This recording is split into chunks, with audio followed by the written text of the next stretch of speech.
जय हिंद साथियों, आप लोग का स्वागत है आपके अपने चैनल सिलेक्शन पूरी पर। मैं संजय कुमार आप लोग का स्वागत करता हूं आज की अपनी इस नई क्लास में, जो कि जीके जीएस से संबंधित है। इस क्लास के माध्यम से हम ऐसे प्रश्नों को बताएंगे जो कि एसएससी के किसी न किसी एग्जाम में जो है पूछे गए हैं, चाहे एमटीएस हो, चाहे सीएचएसएल हो, चाहे सीजीएल हो, चाहे एसएससी जीडी में हो। तो आइए देखते हैं प्रत्येक प्रश्न को। सबसे पहला प्रश्न है कि निम्न में से भरहुत किससे संबंधित है। तो आप लोग को बताना है कि निम्नलिखित विकल्पों में से जो है भरहुत किससे संबंधित है। पहला विकल्प है जैन धर्म से, विकल्प बी है बौद्ध धर्म से, विकल्प सी है हिंदू धर्म से, विकल्प डी है इस्लाम धर्म से। तो बताइए भरहुत जो है वह किससे संबंधित है। ए सही है, बी सही है, या सी सही है, या डी सही है। यदि भरहुत की बात की जाए यह कहाँ पर स्थित है, तो यह जो है मध्य प्रदेश के सतना जिले में स्थित है। और यह किसके द्वारा जो है स्थापित किया गया, तो पुष्य मित्र शुंग के द्वारा जो है इसे स्थापित किया गया था। और यह किससे संबंधित है, तो यह जो है बौद्ध धर्म से संबंधित है। तो पहले का आंसर जो होगा कौन सा होगा, बी, अर्थात भरहुत जो है किससे संबंधित है, बौद्ध धर्म से संबंधित है। अगला क्वेश्चन है क्वेश्चन नंबर 2 कि निम्न में से किस शासक को मगध के उदय का श्रेय जाता है। तो आप लोग को बताना है कि निम्न में से किस शासक को जो है मगध के उदय का श्रेय जाता है। विकल्प है बिंदुसार, विकल्प बी है अजातशत्रु, विकल्प सी है जो है बिंबसार, और विकल्प डी है वासुदेव। तो बताइए कौन सा सही है, ए सही है, बी सही है, सी सही है, या डी सही है।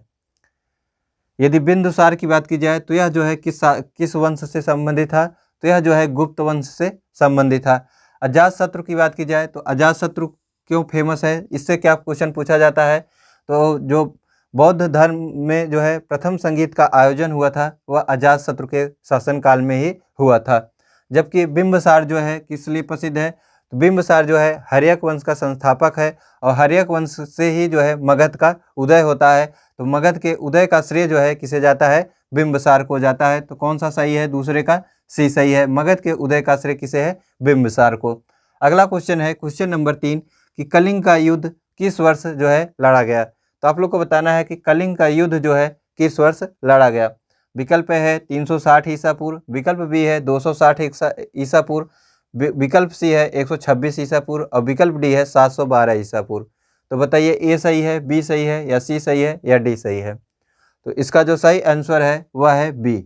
261 ईसा पूर्व में जो है कलिंग का युद्ध लड़ा जाता है। और किसके द्वारा लड़ा जाता है, तो सम्राट अशोक के द्वारा जो है लड़ा जाता है। और इसका उल्लेख जो है किस शिलालेख में मिलता है, तो 13वें शिलालेख में जो है कलिंग के युद्ध का उल्लेख किया गया है। और इसी के युद्ध के पश्चात जो है अशोक जो है युद्ध नीति को छोड़कर जो है धर्म नीति को अपना लेता है।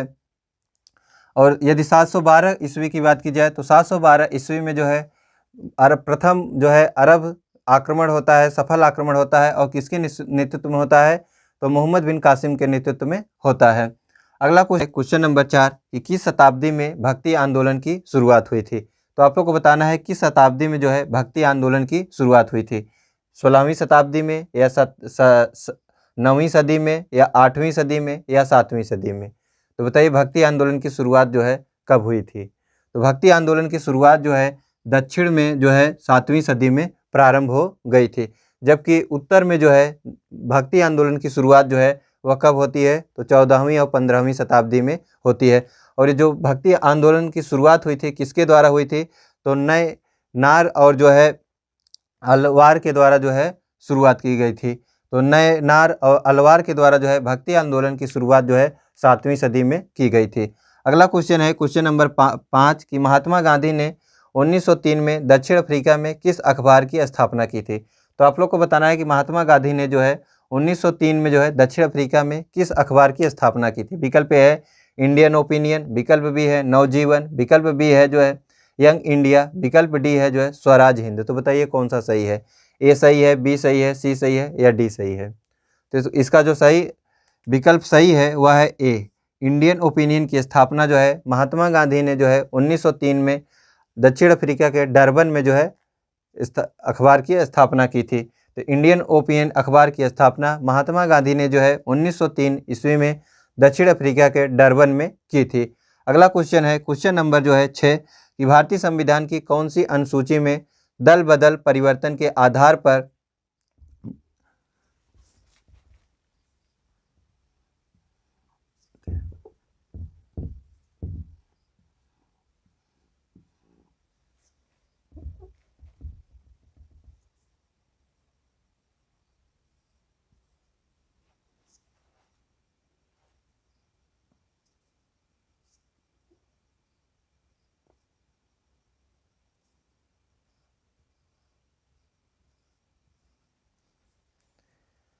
अगला क्वेश्चन है, क्वेश्चन नंबर है 4 कि किस शताब्दी में भक्ति आंदोलन की शुरुआत हुई थी। तो बताइए आप लोग कि भक्ति आंदोलन की शुरुआत जो है किस सदी में हुई थी।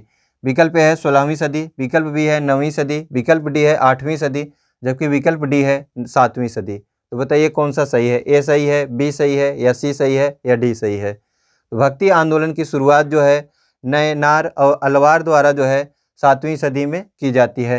तो नए नार और अलवार के द्वारा जो है भक्ति आंदोलन की शुरुआत 7वीं शताब्दी में जो है दक्षिण में की जाती है, जबकि उत्तर में जो है भक्ति आंदोलन की शुरुआत 14वीं और 15वीं सदी में की जाती है। तो उत्तर भारत में जो है भक्ति आंदोलन की शुरुआत कब होती है, 14वीं और 15वीं सदी में, जबकि दक्षिण भारत में जो है पहली बार जो है प्रथम बार जो है भक्ति आंदोलन की शुरुआत 7वीं शताब्दी में ही प्रारंभ हो जाती है, और किसके नेतृत्व में, नए नार और अलवार के द्वारा।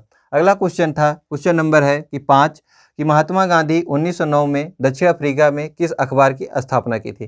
तो आप लोग बताइए कि क्वेश्चन नंबर 5 में कौन सा सही है कि महात्मा गांधी जो है 1903 में जो है दक्षिण अफ्रीका में किस अखबार की स्थापना की थी।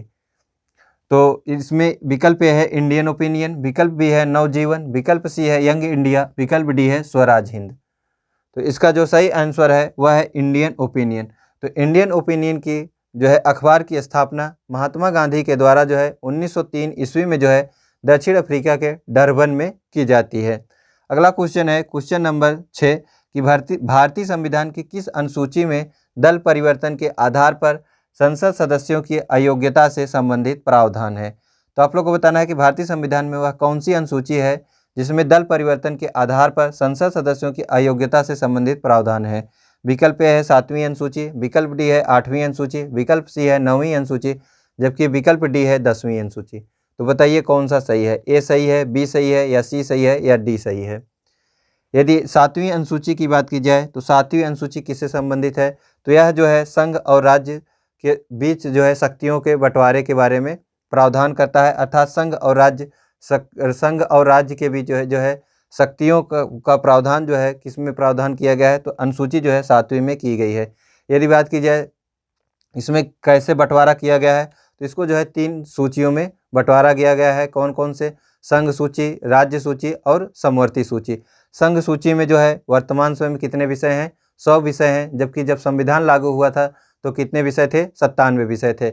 और राज्य सूची में जो है जब संविधान लागू हुआ था 66 विषय थे, किंतु वर्तमान समय में जो है कितने विषय हैं, 61 विषय हैं। जबकि समवर्ती सूची में जो है वर्तमान समय में कितने विषय हैं, तो 52 विषय हैं, जबकि संविधान जब लागू हुआ था तो कितने विषय थे, तो 47 विषय थे। संघ और राज्य सूची के बीच में जो यह बंटवारा है किस संविधान से लिया गया है, किस देश के संविधान से लिया गया है, तो यह जो है ऑस्ट्रेलिया के संविधान से लिया गया है। अगला विकल्प है विकल्प बी 8वीं अनुसूची। 8वीं अनुसूची का उल्लेख जो है किससे संबंधित है, तो यह जो है भारतीय संविधान में जो भाषाओं को मान्यता दी गई है 8वीं अनुसूची में उसी का उल्लेख करता है। और 8वीं अनुसूची में जो है कितनी भाषाओं का उल्लेख किया गया है, तो वर्तमान समय में जो है 22 भाषाओं का उल्लेख किया गया है, किंतु जब संविधान लागू हुआ था तो 14 भाषाओं का उल्लेख किया गया था, किंतु जो है समय समय पर इसमें परिवर्तन किया गया। प्रथम बार जो है 15वीं भाषा के रूप में जो है सिंधवी को जोड़ा गया। और कब जोड़ा गया, तो इसे जो है 21वें संविधान संशोधन अधिनियम 1967 के द्वारा जोड़ा गया। उसके पश्चात 71वें संविधान संशोधन द्वारा जो है 3 भाषाओं को जोड़ा गया, मैथिली, संथाली और मणिपुरी। किस संविधान संशोधन द्वारा, 71वें संविधान संशोधन द्वारा। उसके बाद जो है 92वां संविधान संशोधन अधिनियम 2003 में आता है, जिसके द्वारा बोडो, डोगरी, मैथिली और संथाली को जोड़ा जाता है। और जो 71वां था उसके द्वारा कौन कौन सी भाषाओं को जोड़ा गया, कोंकणी, नेपाली और मणिपुरी। तो कोंकणी, मणिपुरी और नेपाली जो है किस संविधान संशोधन द्वारा, तो 71वें संविधान संशोधन द्वारा। जबकि जो है बोडो, डोगरी, मैथिली और संथाली जो है किस संविधान संशोधन द्वारा जोड़ा जाता है, तो 92वां संविधान संशोधन अधिनियम 2003 के द्वारा। जबकि 9वीं अनुसूची जो है यह किससे संबंधित है, तो यह जो है इसमें ऐसे विषय रखे गए हैं जो कि उच्चतम न्यायालय में जो है या उच्च न्यायालय में जो है चुनौती नहीं दी जा सकती है। और यह कब जोड़ा गया, तो यह जो है 1951 में जो है प्रथम संविधान संशोधन द्वारा जोड़ा गया। जबकि 10वीं अनुसूची जो है 52वां संविधान संशोधन अधिनियम 1985 में जो है जोड़ा जाता है। और इसमें जो है किसकी व्यवस्था की गई, तो दल बदल जो है राजनीति के आधार पर जो सांसद या विधायक जो है दल बदल करते हैं उससे संबंधित है। तो हमारा कौन सा आंसर सही है, आंसर डी जो है सही है। अगला क्वेश्चन है क्वेश्चन नंबर 7, निम्नलिखित में से कौन से देश के रक्षा बलों का सर्वोच्च सेनापति होता है। तो निम्नलिखित में से कौन देश के रक्षा बलों का सर्वोच्च सेनापति होता, आप लोगों को बताना है।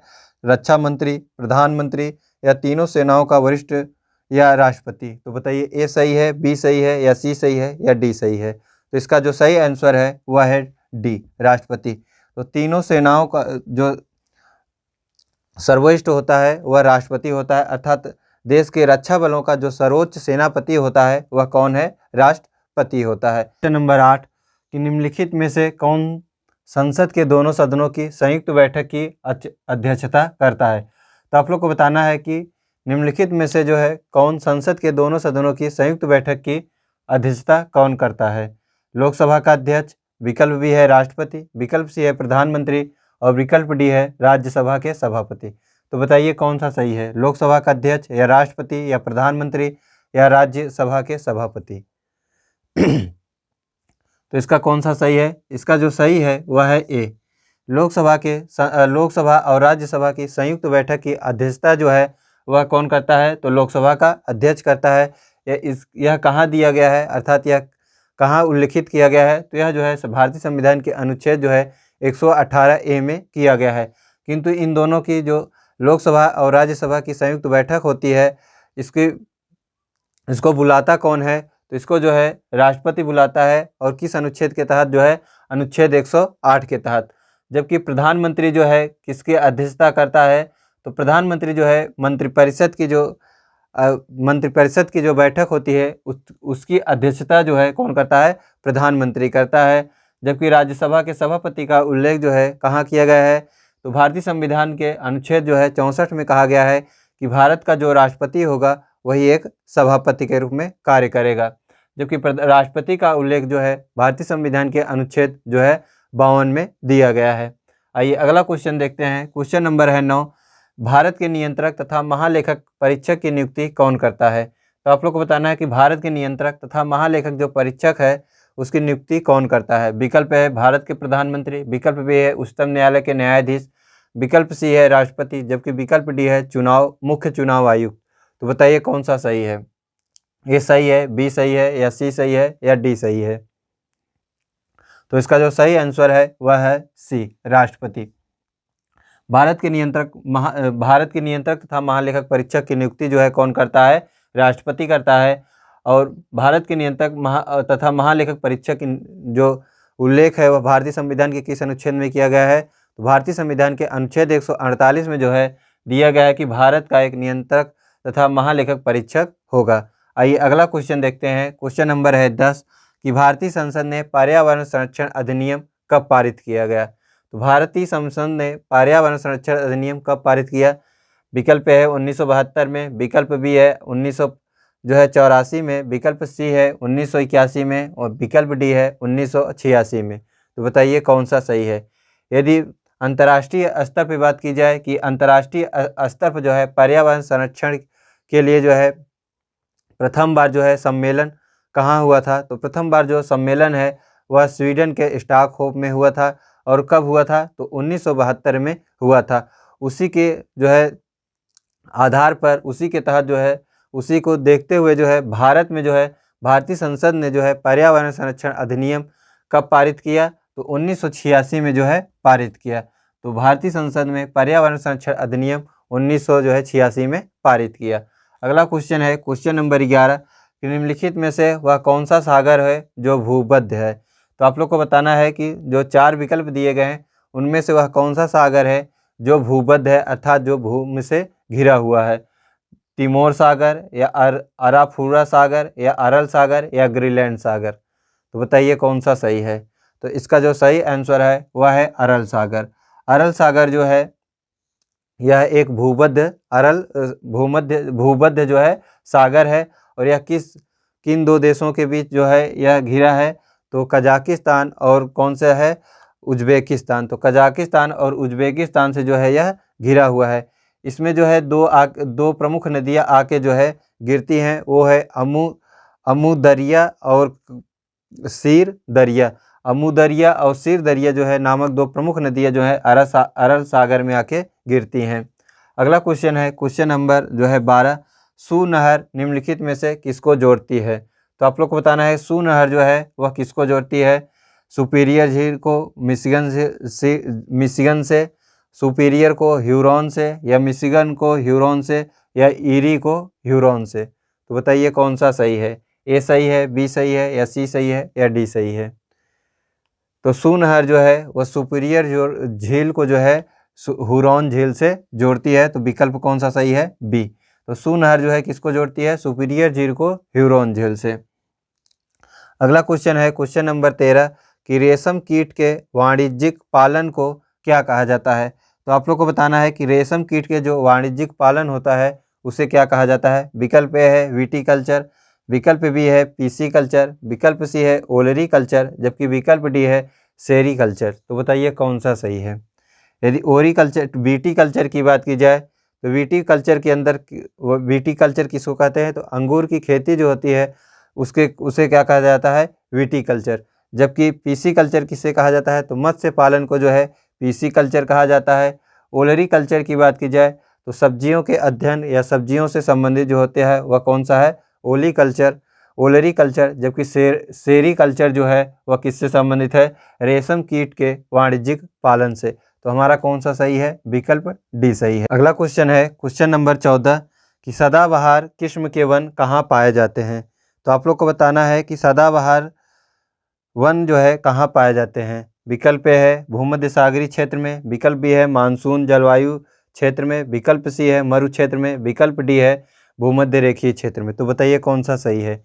ए सही है, बी सही है, या सी सही है, या डी सही है? यदि सदाबहार किस्म के वन की बात की जाए तो सदाबहार किस्म के वन जो है कहाँ पाए जाएंगे? जहाँ पर जो है ऐसे वन होते हैं जो 200 से अधिक सेंटीमीटर की जहाँ वर्षा होती है, तो वहाँ पे जो है सदाबहार किस्म के वन पाए जाते हैं। और इनका जो औसत तापमान होता है वह 27 डिग्री सेल्सियस होता है। तो यह कहाँ पाए जाते हैं? तो यह जो है भूमध्य रेखीय क्षेत्र में पाए जाते हैं। इनके प्रमुख उदाहरण की बात की जाए तो महोगनी और रबड़ और रोज जो है होता है, रोज वुड जो है होता है। तो सदाबहार किस्म के जो वन है कहाँ पाए जाते हैं? भूमध्य रेखीय क्षेत्र में। इनका औसत तापमान जो है 27 डिग्री सेल्सियस होता है। यह कहाँ पाए जाते हैं? जहाँ पर जो है 200 सेंटीमीटर से अधिक वर्षा होती है। इनके प्रमुख उदाहरण की बात की जाए तो महोगनी, रबड़ और कौन सा है? रोजवुड जो है इसके प्रमुख उदाहरण है। अगला क्वेश्चन है क्वेश्चन नंबर 15 कि अदृश्य निर्यात का अर्थ है। तो आप लोग को बताना है कि अदृश्य निर्यात का क्या अर्थ होता है।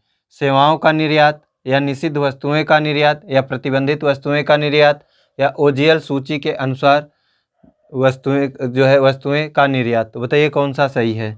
यदि अदृश्य निर्यात की बात की जाए तो अदृश्य निर्यात ऐसा निर्यात होता है जो विदेशियों को सेवाएं दी जाएं और उसके बदले में जो पैसा मिले वह विदेशी मुद्रा के रूप में हो, तो उसे क्या कहा जाता है? अदृश्य निर्यात। अदृश्य निर्यात किसे कहा जाता है? ऐसा निर्यात जो विदेशियों को सेवाएं दी जाती हैं, उसके बदले जो पैसा मिलता है वह विदेशी मुद्रा के रूप में हो, तो वह क्या कहा जाता है? अदृश्य निर्यात कहा जाता है। अदृश्य निर्यात कहा जाता है। तो कौन सा सही होगा? सेवाओं। तो अदृश्य निर्यात का अर्थ है सेवाओं का निर्यात। अगला क्वेश्चन है क्वेश्चन नंबर 16 कि आरबीएल बैंक का कॉर्पोरेट कार्यालय कहाँ स्थित है। तो आप लोग को बताना है कि आरबीएल बैंक का कॉर्पोरेट कार्यालय कहाँ स्थित है। श्रीनगर में, बेंगलुरु में, या मुंबई में, तो या पटना में। तो इसका जो सही आंसर है वह है मुंबई में। यदि आरबीएल बैंक कॉर्पोरेट की बात की जाए कि इसकी स्थापना कब हुई थी, तो इसकी स्थापना जो है 1943 ईस्वी में मुंबई में की गई थी। इसे जो है पहले किस बैंक के नाम से जाना जाता था? तो रत्नाकर बैंक के नाम से जाना जाता था। बाद में इसे जो है आरबीएल बैंक कर दिया गया। अगला क्वेश्चन है क्वेश्चन नंबर 17 कि फेफड़े के आवरण को क्या कहा जाता है। तो आप लोग को बताना है कि फेफड़े के जो आवरण होता है उसे क्या कहा जाता है। पेरिकार्डियम, या फ्लूरा, या पेरिटोनियम, या मीजोथेलियम। तो बताइए कौन सा सही है। तो फेफड़ों के आवरण को क्या कहा जाता है? प्ल्यूरा। प्ल्यूरा जो है कहा जाता है फेफड़े के आवरण को। अगला क्वेश्चन है क्वेश्चन नंबर 18, बलों की न्यूनतम संख्या जो वस्तुओं को साम्यावस्था में बनाए रखती है क्या कहा जाता है? आपको बताना है बलों की न्यूनतम संख्या जो वस्तुओं को साम्यावस्था में बनाए रखती है वह कितनी है? 1 है, 2 है, 3 है या 4 है? तो इसका जो सही आंसर है वह है 2। बलों की न्यूनतम जो वह संख्या है वह कितनी है? 2, जो वस्तुओं के साम्यावस्था में बनाए रखती है। अगला क्वेश्चन है क्वेश्चन नंबर 19 कि स्वाधीनता संग्राम न शूरवीरों नामक वस्तुओं का अनावरण किसके द्वारा किया गया था? तो आप लोग को बताना है कि स्वाधीनता संग्राम न शूरवीरों नामक पुस्तक का अनावरण जो है किसके द्वारा किया गया? विकल्प ए है अनुराग ठाकुर, विकल्प बी है स्मृति ईरानी, विकल्प सी है मीनाक्षी लेखी, विकल्प डी है मुख्तार अब्बास नकवी। तो बताइए कौन सा सही है? तो इसका जो सही आंसर है वह है मीनाक्षी लेखी। यदि मीनाक्षी लेखी की बात की जाए तो यह बीजेपी की जो है नेता हैं और पेशे से वकील भी हैं। तो इन्होंने ही जो है स्वाधीनता संग्राम न शूरवीरों नामक पुस्तक का अनावरण किया। यदि अनुराग ठाकुर की बात की जाए तो अनुराग ठाकुर जो है इस समय सूचना प्रसारण और जो है खेल मंत्री हैं, जबकि स्मृति ईरानी जो हैं यह क्या है? यह बाल विकास मंत्री हैं और इनके पास अल्पसंख्यक मंत्रालय का जो है अतिरिक्त प्रभार दिया गया है। मुख्तार अब्बास नकवी की बात की जाए तो ये पहले अल्पसंख्यक मामले के जो थे केंद्रीय मंत्री थे, किंतु अब इनका कार्यकाल समाप्त हो चुका है। ये जो है राज्यसभा के सदस्य थे। अगला क्वेश्चन है क्वेश्चन नंबर 20, NRI वर्ल्ड समिति 2022 में शिरोमणि पुरस्कार किसे मिला है? तो आप लोग को बताना है NRI वर्ल्ड समिट 2022 में शिरोमणि पुरस्कार किसे मिला है? मिशेल पुनेवाला, साधु ब्रह्म बिहारी या भगवान रामी रेंजर या उपरोक्त सभी? तो यह जो पुरस्कार मिला है वह किसे मिला है? मिशेल पुनेवाला को जो है NRI वर्ल्ड समिट 2022 में शिरोमणि पुरस्कार मिला है। अगला क्वेश्चन है क्वेश्चन नंबर 21 कि उद्यमी भारत कार्यक्रम कहाँ आयोजित किया गया है?